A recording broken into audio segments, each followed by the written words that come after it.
2 ദിവസം മുമ്പ് ഒരു പള്ളിയിൽ കുർബാനയ്ക്ക് പോയപ്പോൾ ഒരു സ്ത്രീ എന്നെ കാണാൻ വന്നു. കേട്ടോ, അവർ പറഞ്ഞു, എന്നെ അച്ഛനറിയില്ല, പക്ഷെ എനിക്ക് അച്ഛനറിയാം, അച്ഛൻ്റെ സ്വകാര്യം ഞാൻ കേൾക്കാറുണ്ട്. ഞാനൊരു നായർ കുടുംബത്തിൽപ്പെട്ട ആളായിരുന്നു. ക്രിസ്തുവിനെ അറിഞ്ഞു കഴിഞ്ഞപ്പോൾ ഞാൻ ഈ വിശ്വാസത്തിലേക്ക് വന്നു.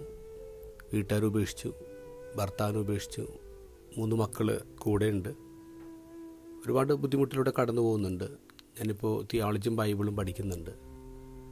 അച്ഛൻ്റെ ചില ടോക്കുകൾ കേൾക്കുമ്പോൾ എനിക്ക് വിയോജിപ്പുണ്ട്. കാരണം അച്ഛൻ മറ്റു മതങ്ങളിലെ ചില എക്സാമ്പിളൊക്കെ പറയുമ്പോൾ എനിക്ക് വിയോജിപ്പുണ്ട്. ഇവരിങ്ങനെ സംസാരിക്കുമ്പോൾ ക്രിസ്തുവിനോടുള്ള അവരുടെ പ്രണയവും അതിനുവേണ്ടി അവരുടെ അടുത്ത പെയിനും ഒക്കെ നമുക്ക് കൃത്യമായിട്ട് മനസ്സിലാക്കാൻ പറ്റും. ഞാൻ അവരോട് മറുപടിയൊന്നും കൊടുത്തില്ല, കാരണം അവർ പറഞ്ഞത് ശരിയാണ്.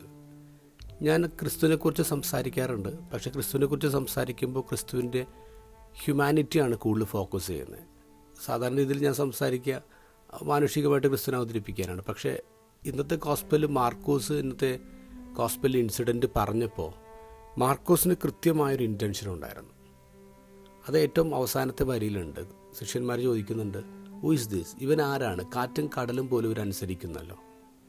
ശിഷ്യന്മാർ ആദ്യമായിട്ടല്ല ഈശോയുടെ അത്ഭുതം കാണുന്നത്. ഈശോ തളർവാദ രോഗിയെ സുഖപ്പെടുത്തിയതും പിശാചബാധരെ സുഖപ്പെടുത്തിയതും കുഷ്ഠരോഗിയെ സുഖപ്പെടുത്തിയതും അവർ കണ്ടിട്ടുണ്ട്.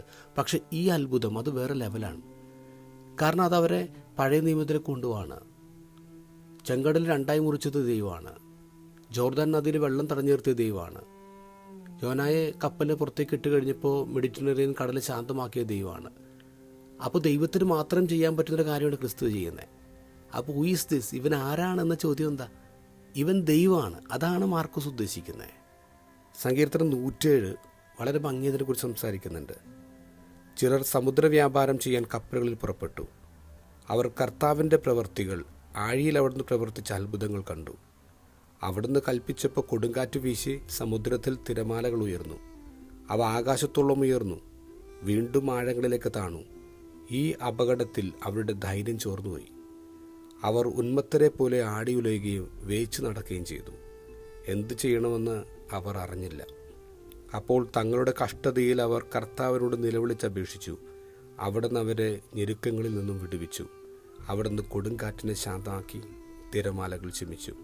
ശാന്തത വന്നതുകൊണ്ട് അവർ സന്തോഷിച്ചു. അവർ ആഗ്രഹിച്ച തുറമുഖത്ത് അവിടുന്ന് അവരെത്തിച്ചു. നമ്മൾ ആഗ്രഹിക്കുന്ന തുറമുഖത്ത് നമ്മളെത്തിക്കാൻ അവനെ കഴിയും. അത് ക്രിസ്തുവാണ്, അത് ദൈവമാണ്.